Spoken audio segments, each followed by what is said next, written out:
Gathered here today in the presence of a number of Bermuda's charitable organizations and their representatives to discuss the very important issue of healthcare policy and healthcare coverage in Bermuda. In the next few minutes, we will share the realities and voices of seniors, children and families, charities and patients on their experiences and their concerns regarding the direction in which healthcare policy and provision is taking.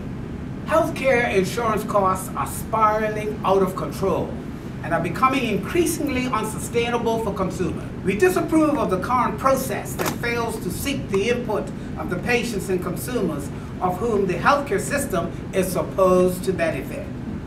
I now am going to speak in my position as the Vice Chairperson of Age Concern and Chairperson of the Advocacy Committee. Recently, there's been an increase in costs to seniors who are covered by GEHI and future care plans. The cost of GEHI to a non-employed spouse, typically a widow or widower, has risen to $494.02 per month or $114 per week. We understand that it is set to rise again by almost $100 more in the new year. According to the 2010 census, the median pension is $1,283 per month or $296 per week in social insurance income. This leaves $182 per week left for the ordinary pension to live on after health insurance coverage alone.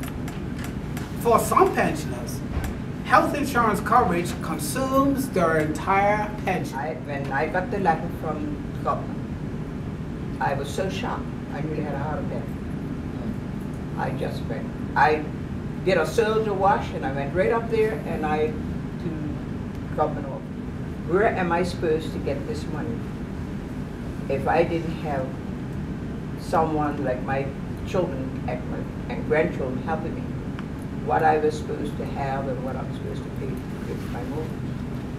She said, "Well, Ms. Brandon, it's like this." I said, "But you hadn't sent a letter. We don't know anything that's going on. You just sent out these checks and said, this is what we're getting." So she said, and furthermore, in December, when the insurance go up, you wouldn't be having nothing.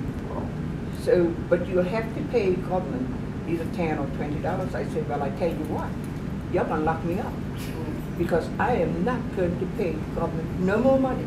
I don't have it." And I said, "I am just living, just barely living. Sometimes I don't even have money to buy food." So this is where I am, and I'm representing most of the seniors that I have talked to. And there's two of them here now, Mr.